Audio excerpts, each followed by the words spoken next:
the case summary of the presentation, and then Dr. Miba will take on the literature review.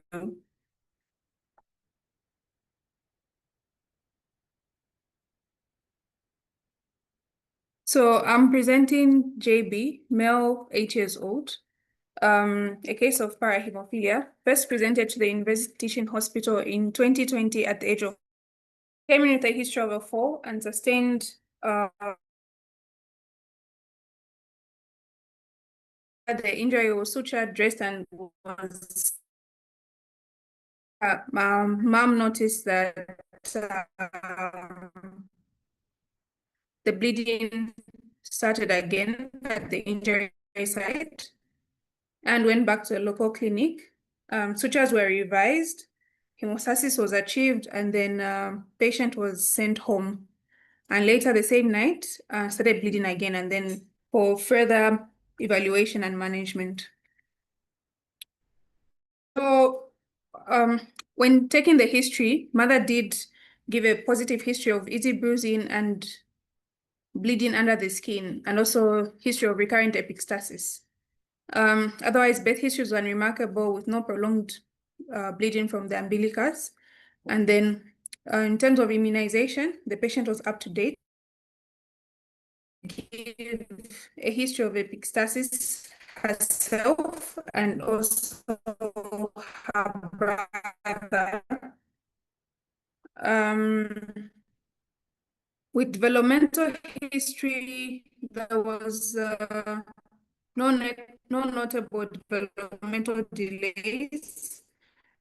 And at that point, an impression of bleeding disorder was made with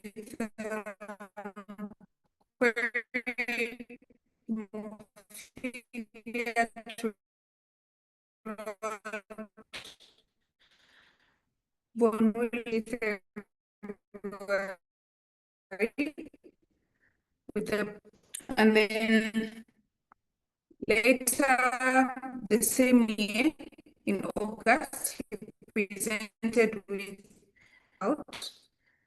So due to some financial restraints, we were unable to do factor 8 and factor 9.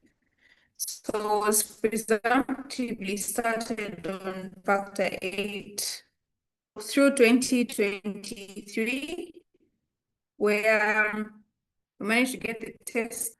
The following slides will just show what the results and the findings were. So in 2021, he presented with elbow hemarthrosis. In October 2023, presented with left shoulder hematoma of the left scapular region. And then April, July had left elbow swelling. October 2024 had bilateral. March this year had left elbow hemarthrosis, and this current admission has left elbow hemarthrosis. So time and has been 7.6, red cell count of 4.8, the hemoglobin is at 12.5, sorry. MCV is at 74, MCH is at 25.8, MCHC is at 34.8, and then red cell distribution width is at 13.3%, with a platelet count of 361 by 10 to the power 9. So these were the results and the findings. So the clotting profile was done, and of note was that APTT was raised, PT was raised as well. That's prothrombin time, and INR was raised as well. Mixing studies were done as well. Noted some elevations, and then factor 8 ASL results showed, and which was on the hand, nimicizumab was started, and then factor 9 was also at 70%. Factor 5 was done, following the findings of factor 8 and factor 9, which was at 51%, which wasn't significantly low. So factor 10 and von Willebrand factor antigen was also done, and factor 11 activity as well. And these were the percentages and the findings. So in terms of the sharing, and then we can go through the literature review with the next speaker.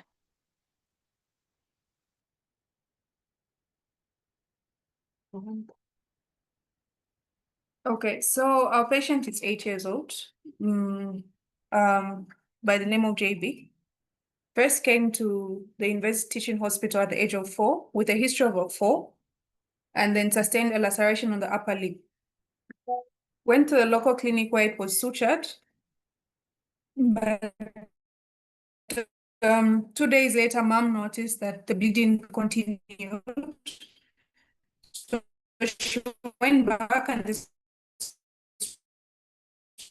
were revised, and then the very evening started bleeding again. So then mom decided to bring the patient back to the hospital and was referred to the University Teaching Hospital for further evaluation. And at that point, the full blood count was essentially normal, but we're unable to do the factor assays due to restraints in terms of finances. So patient was then managed as a hemophilia A patient and started on factor 8 presumptively. Has had about 10 admissions since that age, of which some were bleeds in the joints, had a calf bleed as well, and then also had a cheek bleed. So when we managed to get the results for the factor, which were normal essentially, that's factor 8 and factor 9, factor 11 and factor 10 activity, and also von Willebrand's factor assay, antigen, sorry. So on the admissions, he has received fresh frozen plasma. Currently, he's stable, and that's basically just a quick.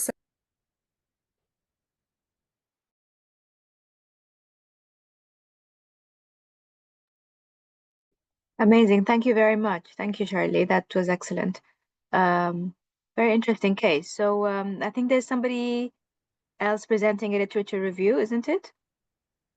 So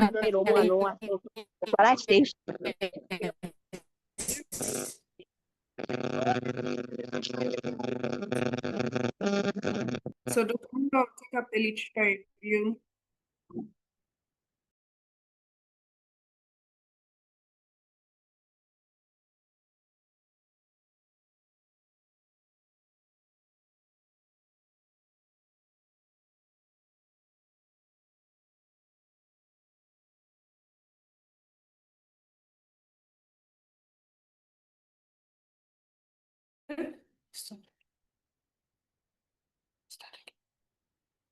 Good afternoon. Can people hear me? Yes, good afternoon. Yeah, good afternoon. Yes, this is Helen. I'll be giving a literature review of parahaemophilia, which is factor 5 deficiency.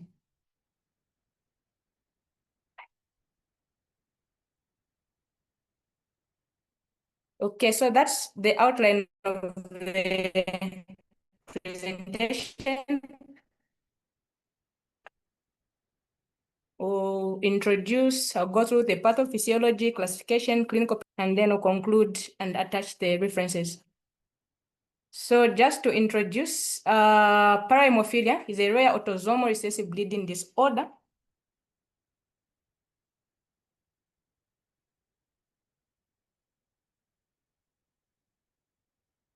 So like I was saying, Parahemophilia is a rare autosomal recessive bleeding disorder caused by deficiency or dysfunction of coagulation factor 5.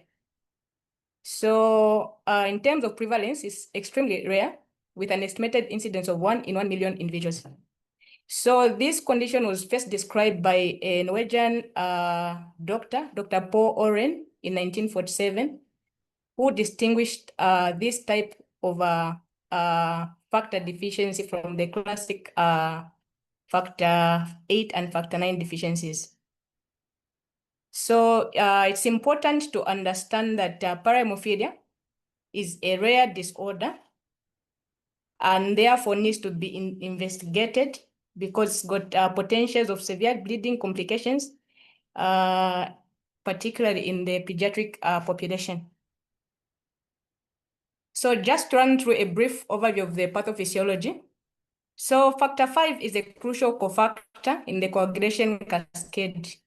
It facilitates the conversion of prothrombin to thrombin in the presence of factor 10A.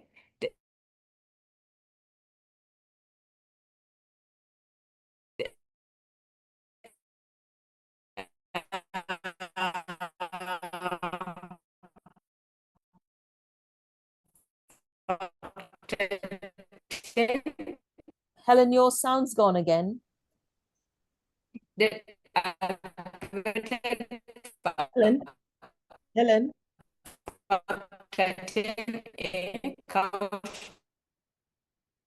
Helen?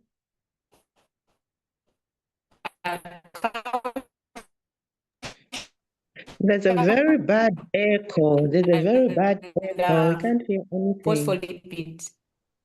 So Helen? it exists. Hello? Yes, I can get you. Can you get me? Let me share the screen. We're getting them, but they're not getting. Just let me share the screen on your behalf. We see if that would be better. Oh, I can get you. Yeah, we can't get you. Hello? Okay, let me just share the screen.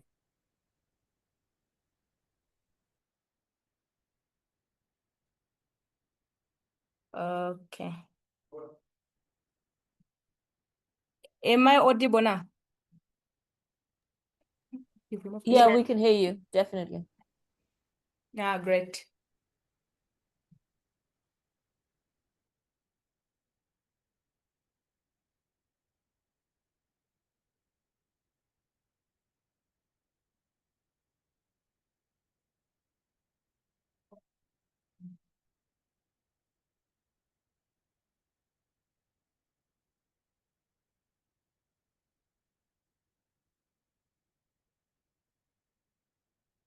Okay, can I start? Can I start all over again, or should I continue from the pathophysiology? The pathophysiology, please. I didn't hear a thing from the time you started. There was a lot of echo. Ah, all right. So then in that case, I don't know if that's a suggestion for me to start again. I can start all over again. So we can start from the introduction. So I was saying parahemophilia is a rare autosomal recessive bleeding disorder, which is caused by deficiency or dysfunction in coagulation factor 5. So this condition is extremely rare with an estimated incidence of 1 in 1 million individuals. So this disorder was first described in 1947 by Paul Oren, a doctor, that first distinguished the class hemophilia A and B from this deficiency in clotting factor 5, which is called parahemophilia. So the importance of this is that because this condition is more rare, very rare compared to the clotting factors, factor 8 and 9, as well as 11 that we have, it's important to investigate for it as it presents with severe bleeding complications, especially in children. So we can now go to the pathophysiology. So the role of factor 5. So it's a crucial cofactor in the coagulation cascade as it facilitates the conversion of prothrombin to thrombin in the presence of factor 10A, calcium and phospholipids. So it exists both in plasma and platelets, and activated factor 5A accelerates thrombin generation. So now, how does this deficiency in factor 5 come about? So it's by a mutation in factor 5 gene, which is found on the chromosome 1q24.2. So this leads to a reduction or dysfunction of factor 5. And when this is reduced, when this factor is reduced or its dysfunction, it results in impaired thrombin generation, which in turn prolongs the clotting time as well as increasing the bleeding risk. So classification, it can be inherited or acquired. So the inherited is the one that we've talked about. It's inherited in the autosomal recessive pattern. So meaning that a patient has to be homozygous for the condition, though heterozygous individuals do exist, but they don't present with a condition. So acquired, so this is less common. It's a less common form compared to the inherited. And this comes about when the inhibitors are formed, when the factor 5 inhibitors formed. So the risk for these inhibitors to be formed if there are certain antibodies which come about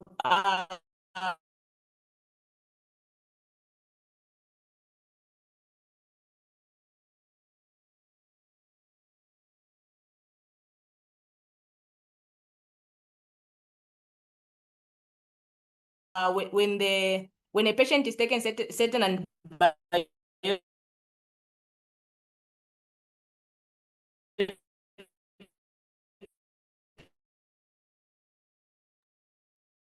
Hiya, the sound is gone.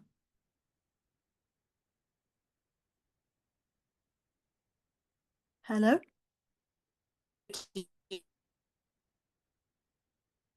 I think, yeah, obviously they're having some difficulties with the audio. Shirley and Helen, I don't know if you can hear us. I can't hear the presenter's voice. It's on. Yeah.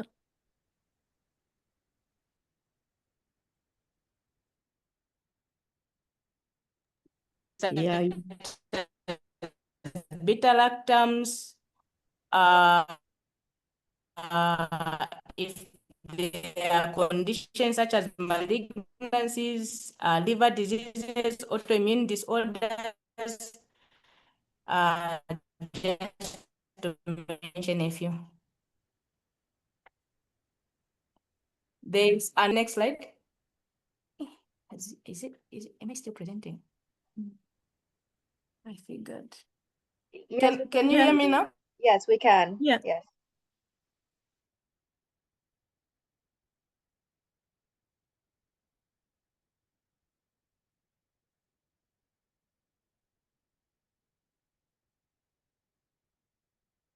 I'm muted now.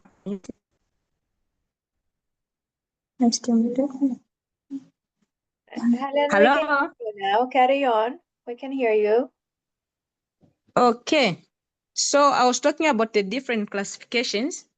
So the second type.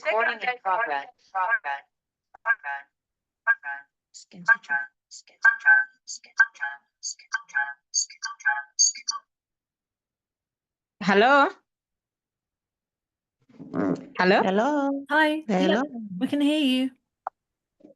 You are All right, clear now. great. So you keep going and coming, going and coming. Yeah. It's really working. It's difficult to follow.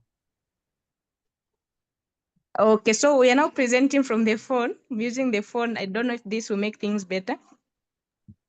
We I can think- definitely hear you better now. Yeah, Let's just see how it goes. I think it will be better. Great. All right, so the other classification is according to the type. There's type 1 and type 2. So in type 1, there's quantitative deficiency. of factor 5. In this type, there's low amounts. There are low amounts of factor 5 levels. And then the second type is qualitative defect, where the numbers of factor 5, if we can call it numbers, they are okay, but they're dysfunction. And then there's another one that classifies it according to severity. So normal factor 5 in the body should be about 70 to 120%. But in people that have got parahemophilia, you find that in mild cases, this factor 5 is between 5 to 70%. In moderate cases, it's 1 to 5%, and in severe cases, it's less than 1%. So we can move to the clinical presentation.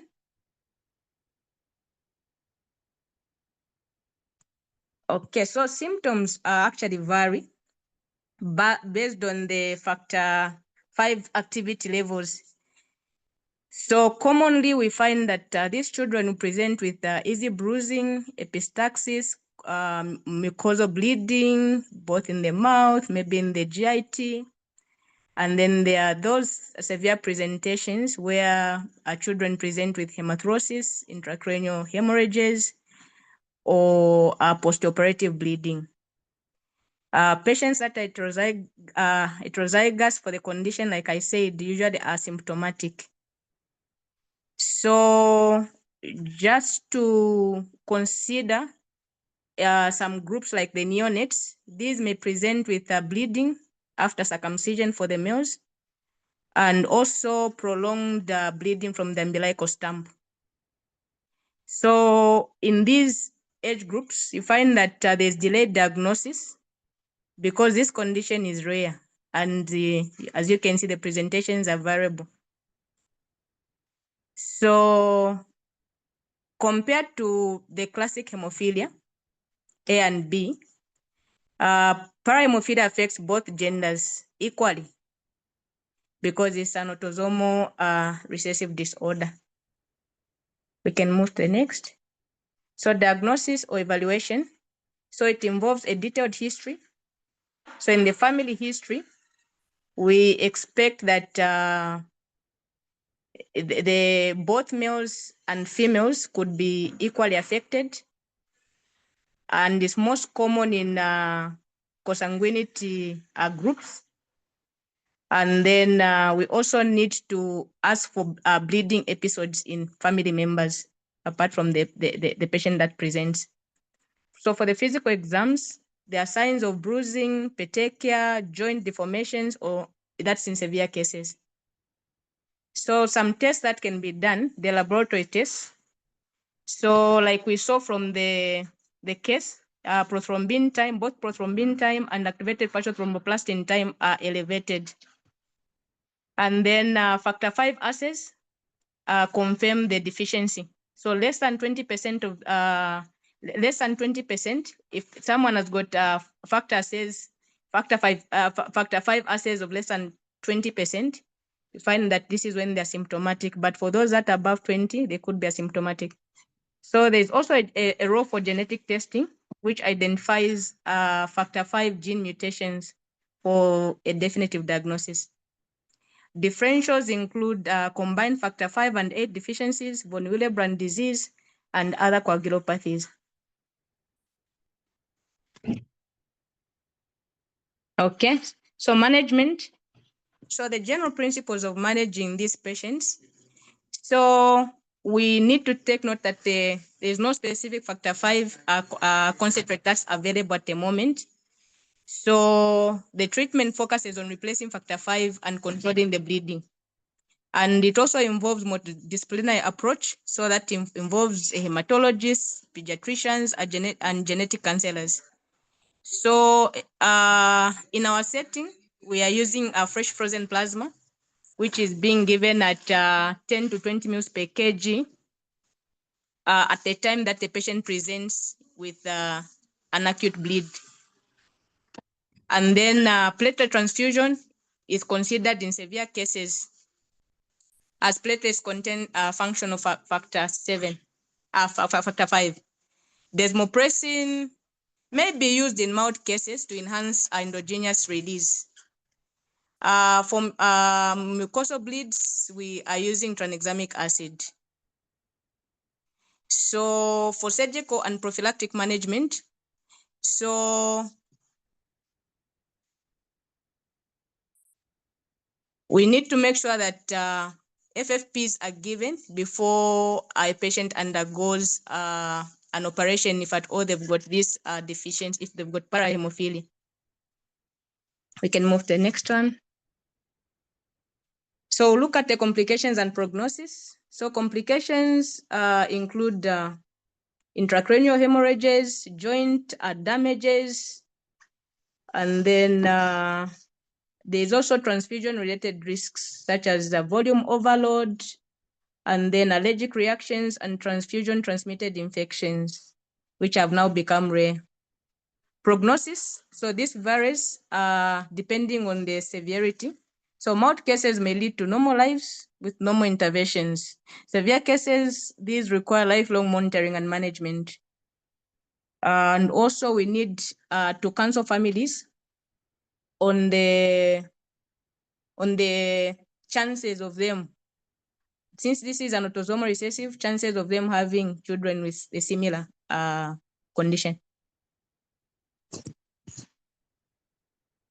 So special considerations, of course, in the pediatric age group. So we need to note that there are challenges in diagnosis, and this leads to delayed treatment, because the way they present is non-specific to. You find that if for mild cases, moderate cases, the presentation is really non-specific. So this causes delayed diagnosis and therefore delayed management. So neonates are at risk of severe bleeding, that is especially after invasive procedures.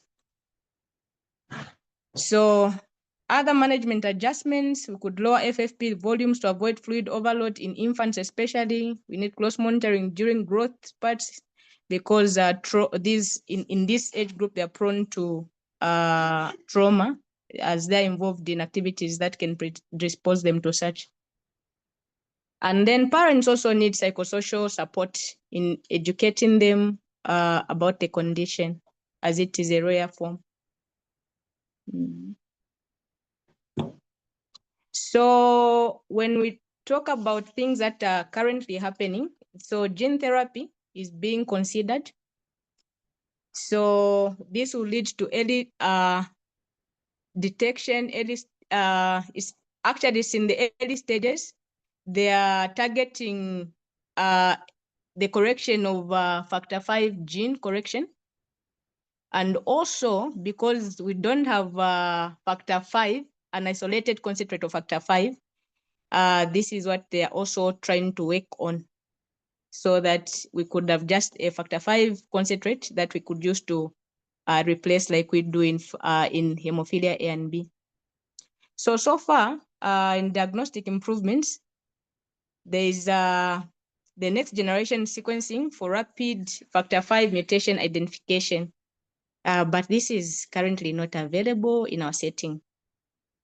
Yes, and also because this condition is very rare, we need some increasing awareness, because there are these children that go undiagnosed. If we don't find factor 8, factor 9, factor 11 deficiencies, then you find that these conditions just go undiagnosed.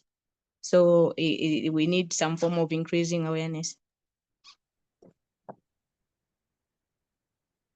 So in summary, parahemophilia is a rare but significant bleeding disorder due to the factor 5 deficiency. And diagnosis requires a very high index of suspicion, because we said it's very rare. So clinicians need to have a high index of suspicion. And then management currently is relying on FFPs and supportive care. So take-home message is early recognition, and tailored management are critical, especially in pediatric patients, to prevent life-threatening complications.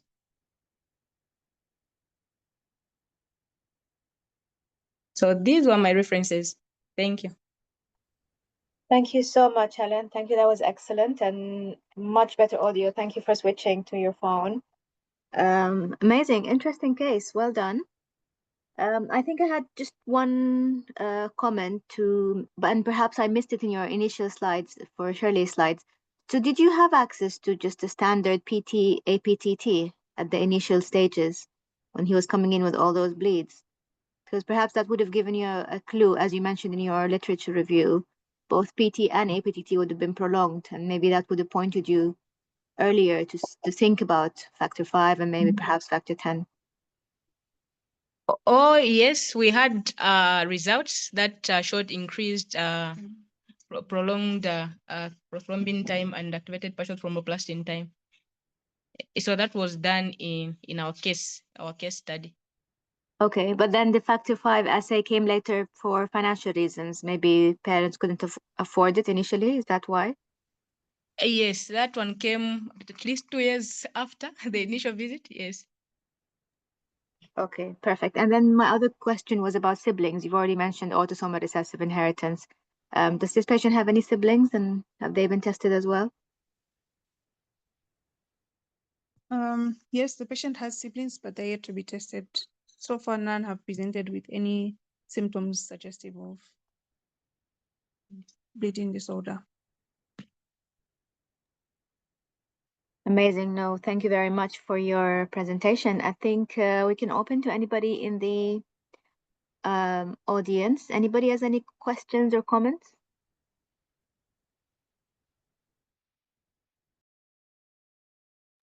Sabana, yep, go ahead.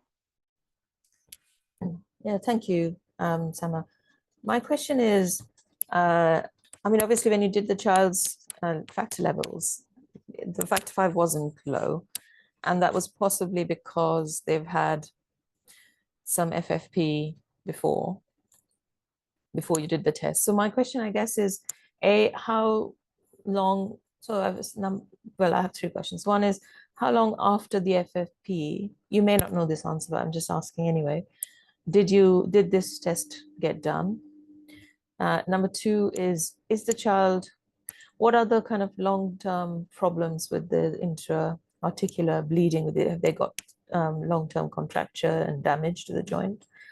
And my third question is, how did you come to the diagnosis of factor 5 deficiency if you didn't get the levels? Or as a matter of fact, any levels if they were done after treatment?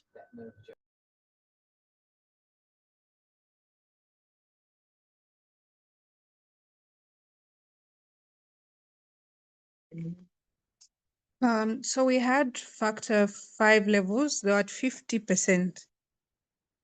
And how long after?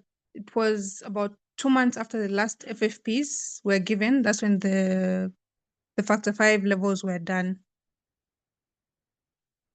So it is unlikely to be factor 5 deficiency then, if it's, factor 5 level of 50% to me does not look like deficiency. Sama, what do you think? Well, I think for us, we use different units, but I think it might be that in the context of prolongation of both PT and APTT and normal other factors of intrinsic and extrinsic pathway, having almost a borderline result of factor 5, that might have been what made this diagnosis more likely for the team. I can see APTT mixing studies. So was there full correction on the mixing studies? Let me just see. I don't think I can see it on the screen. PT prolonged, APTT is prolonged, slightly INR, APTT mixing studies. So when the mixing studies, was there full correction of the PT and APTT?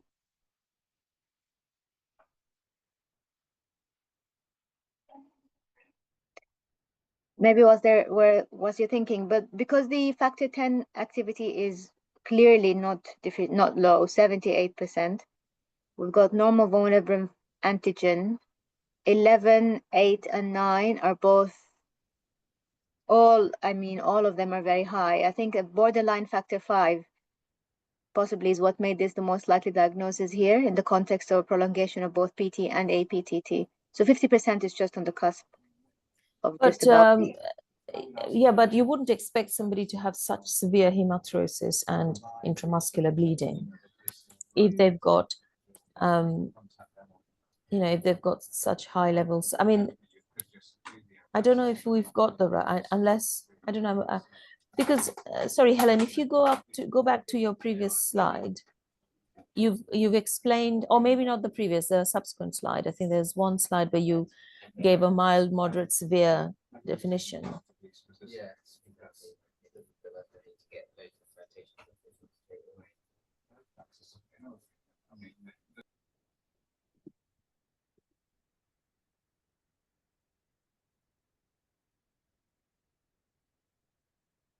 Because symptomatically the patient is extremely severe, right? And you would expect it to be, quite low levels. So I wonder whether this could be I don't know. I'm not sure we are 100% certain that this is factor 5, although, yeah, see if you look at that. If you're saying mild deficiencies where this patient's levels are sitting, then you wouldn't expect this severe degree of spontaneous hematolosis, would you? Yes, you're right. Because he's had multiple hematologic episodes and many different occasions throughout his timeline. But the thing that would help here, and I don't know about availability, would be genetic testing. And I have another question is, does he respond to any of his treatments? So if you say give him, I'm presuming he didn't respond to emicizumab or factor, I don't think he received factor 8 concentrates, but does he respond to the factor 5, FFP?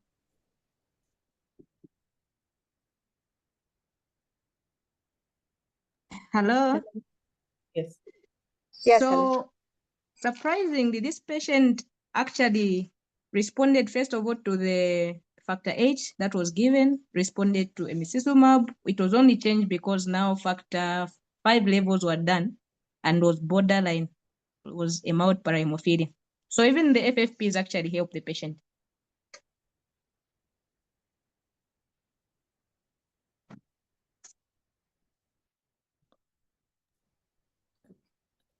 And sorry, go on, whoever's talking. Yeah, Savannah and Sama, yeah. So I think, of course, one of the challenges with experience and has been shown is, of course, doing the investigations at different time points. If you notice for example, the clotting profile, the APTPT done at a different time, then the factors done at a different time. And I think this is actually a good case for us to now try and revisit and also tally it carefully with the symptomatology. I think I'd attempted to share that slide. So maybe Helen and team, it would be nice to see, oh, wait, I'm back the same place. See if we can properly map the symptoms to the time of presentation for certain things and the treatments. Why do I keep coming to the same slide? Okay, yeah. So I think my thoughts were, I don't know, Subhana and Sama, concerning the qualitative defect. Like, how easy is it to determine that this is more qualitative than quantitative? Maybe also aside from the genetic testing as well, which may be of help as well.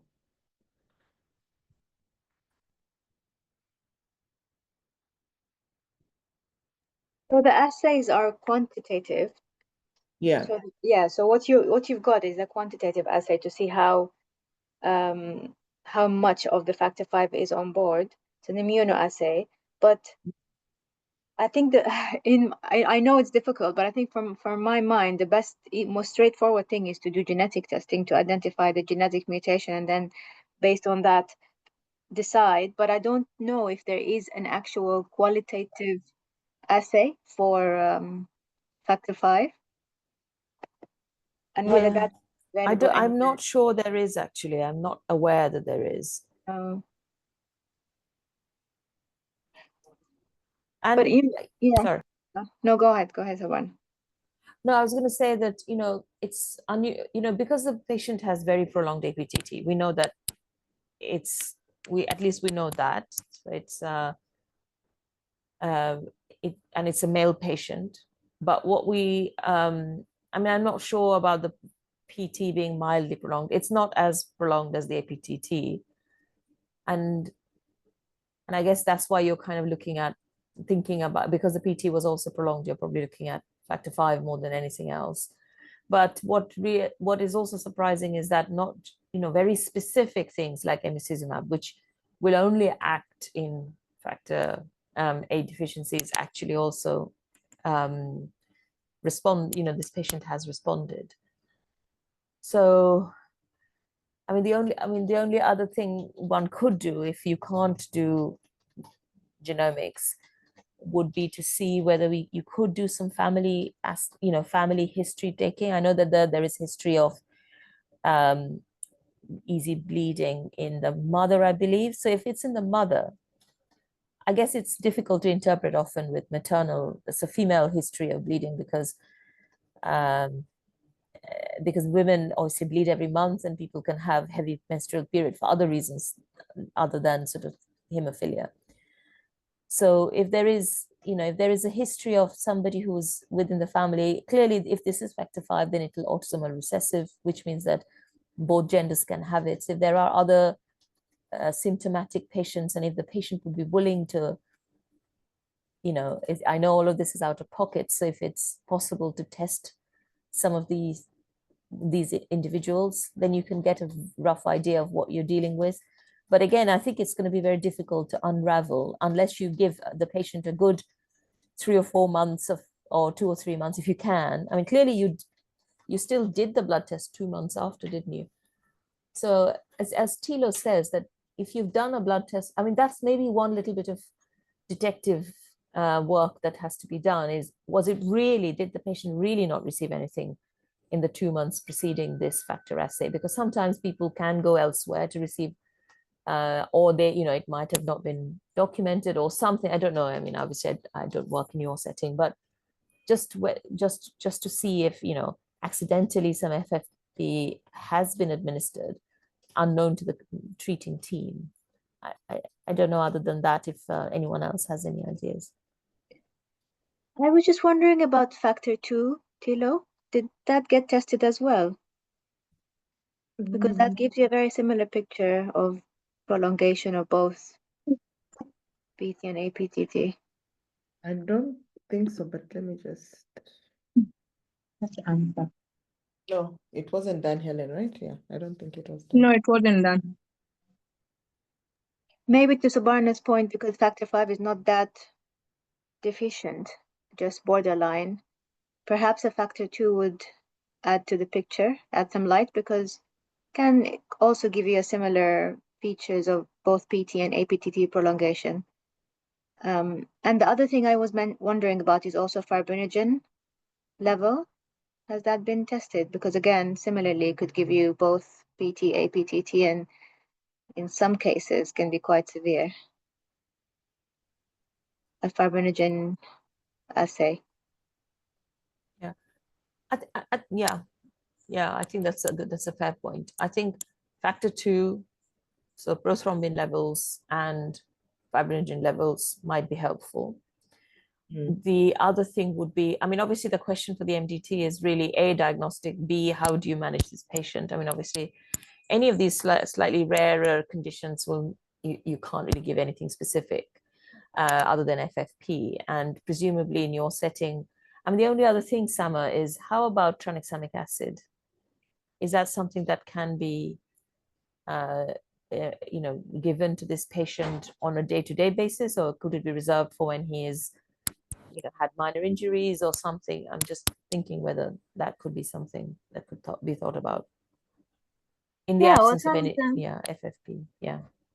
yeah, I mean, it could be used for any of those bleeding disorders, the rare ones, because Exactly. it does help with hemostasis, but mostly in minor bleeding or in somebody in an acute presentation, initial phases, Yeah. or maybe in preparation for minor surgery. Surgery. Exactly. Exactly.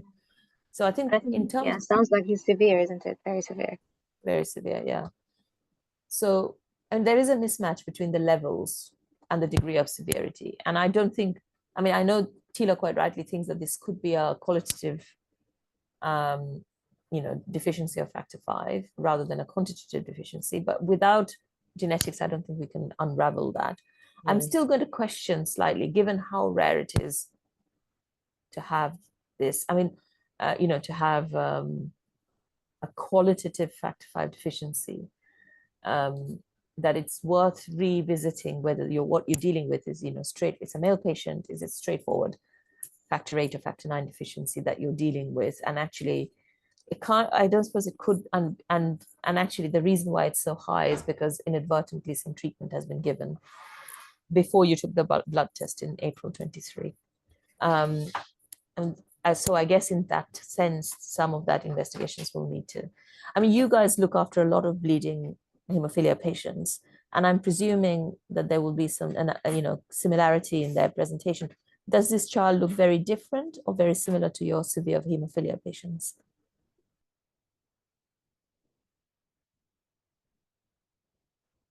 Helen? Hi, Tila. Hello.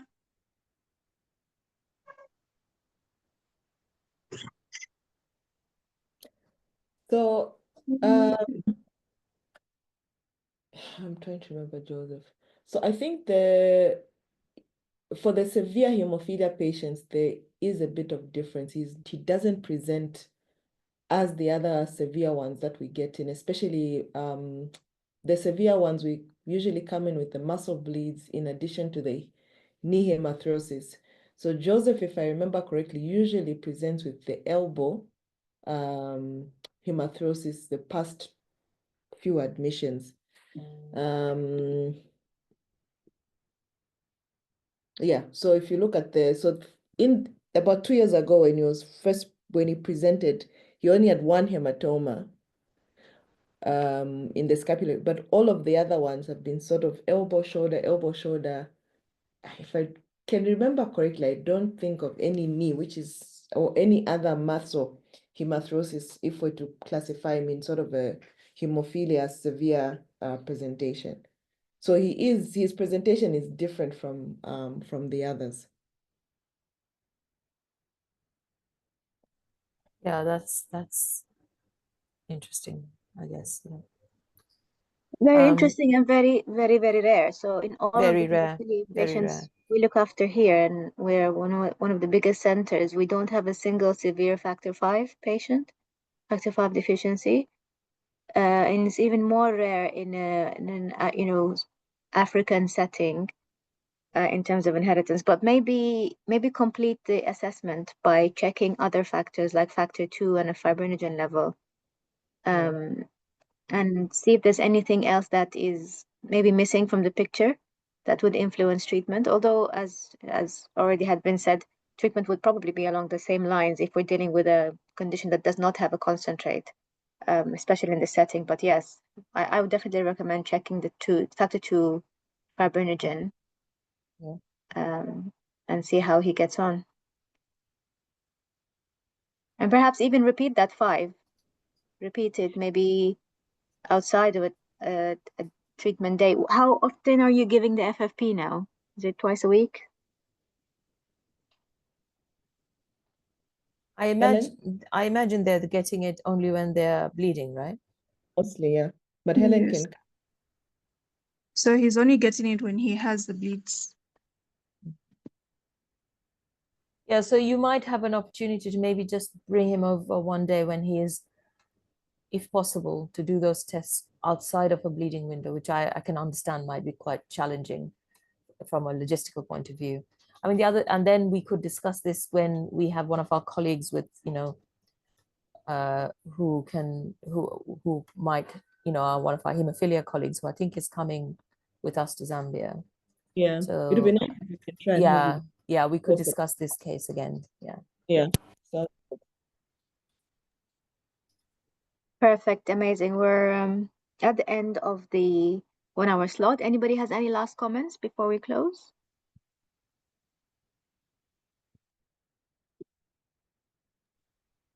Perfect. If not, thank you very, very much, Shirley and Helen and Tilo and everybody on the call.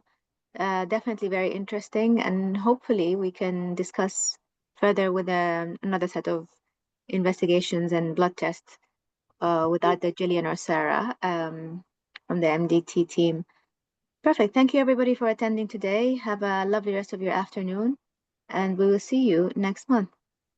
yeah, Thank you just so much.